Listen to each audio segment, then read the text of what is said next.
1999 1 രൂപയിൽ നിന്ന് ആരംഭിച്ച് പിന്നീട് 17 രൂപയും 2002 108 രൂപയും 2012 311 രൂപയുമായി എത്തി നിൽക്കുമ്പോൾ പോസ്റ്റ് വാടക നിരക്ക് അമിതമായി വർദ്ധിപ്പിച്ച് കേബിൾ TV മേഖലയെ കൊല്ലാക്കൊല ചെയ്യുന്ന KSEBയുടെ അന്യായമായ നയങ്ങൾക്കെതിരെ തിരുവനന്തപുരം സെക്രട്ടേറിയറ്റിന് മുന്നിൽ വൻ പ്രതിഷേധ മാർച്ചും കൂട്ട ഉപവാസവും.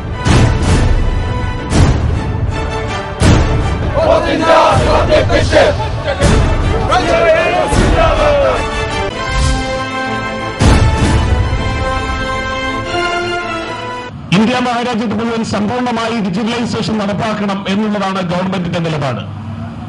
ഇന്ത്യൻ പാർലമെന്റ് ഇതുമായി ബന്ധപ്പെട്ടുകൊണ്ട് നിയമം പാസാക്കി അത് നടപ്പിൽ വരുത്തുന്ന പരിപാടികളുമായി രംഗത്ത് വരികയും ചെയ്തു കഴിഞ്ഞു. ഈ ഒരു വിഷയത്തിൽ ഇവിടുത്തെ മുഴുവൻ കേബിൾ TV ഓപ്പറേറ്റർമാരുടെയും നെറ്റ്വർക്ക് ഡിജിറ്റലൈസേഷന് വേണ്ടി കോടിക്കണക്കിന് രൂപ മുതലെടുക്കേണ്ടി വരും എന്നുള്ളൊരു വസ്തുതയാണ്. പക്ഷെ അതിനേക്കാൾ അപ്പുറത്ത് രാജ്യത്തെ ഏതാണ്ട് 85 ദശലക്ഷത്തോളം വരുന്ന കേബിൾ TV കണക്ഷനുകൾ സമ്പൂർണ്ണമായി ഡിജിറ്റലൈസ് ചെയ്യപ്പെടണമെങ്കിൽ കോടിക്കണക്കിന് ഏതാണ്ട് 86,000 കോടിയുടെ മുകളിൽ രൂപ ഇൻവെസ്റ്റ്മെന്റ് വേണ്ടി വരുന്നു. ഈ വലിയ മൂലധനം കണ്ടെത്തുവാൻ വേണ്ടി രാജ്യത്തെയും സംസ്ഥാനത്തെയും സാധാരണ ചെറുകിട കേബിൾ TV ഓപ്പറേറ്റർമാർക്ക് ഒരു പരിധിവരെ അതിനുള്ള സാധ്യതകൾ ഇതുവരെയും തുറന്നു കിട്ടിയിട്ടില്ല. ഇത്തരമൊരു സാഹചര്യത്തിൽ തീർച്ചയായും ഈ രംഗത്തെ വിദേശ മൂലധന നിക്ഷേപത്തിന്റെ അളവ് വർദ്ധിപ്പിച്ചതിന്റെ ഭാഗമായി കടന്നു വന്നിട്ടുള്ള വൻകിട കമ്പനികൾ രാജ്യത്തെ മാധ്യമപ്രവർത്തനത്തിന്റെ അടിസ്ഥാന ശിലയായി ഇതിന്റെ വിതരണ രംഗത്തേക്ക് സജീവമായി കടന്നു വരാനുള്ള സാധ്യത നാം തള്ളിക്കളയാൻ പാടില്ല.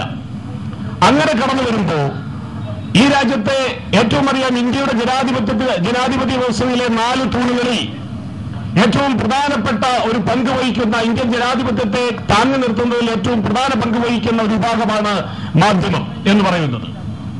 ഈ രാജ്യത്തെ ജനങ്ങളുടെ അറിയാനുള്ള അവകാശത്തിന് അല്ലെങ്കിൽ അവരുടെ അഭിപ്രായ സ്വാതന്ത്ര്യമൊക്കെ പ്രകടിപ്പിക്കപ്പെടാനുള്ള ഉപാധിയാണത്. ഈ രംഗത്തേക്ക് വെറും കച്ചവടക്കണ്ണമായി കടന്നു വരുന്ന വിദേശ മൂലധന നിക്ഷേപ ശക്തികൾ കടന്നു വരുമ്പോൾ കേവലം നഷ്ടപ്പെടുന്നത് നമ്മുടെ രാജ്യത്തിന്റെ സ്വാതന്ത്ര്യം തന്നെയാവുമെന്നുള്ള അപകടകരമായ ഒരു നിലപാട് നാം തിരിച്ചറിയണമെന്നാണ് ഞങ്ങൾ സൂചിപ്പിക്കാനുള്ളത്.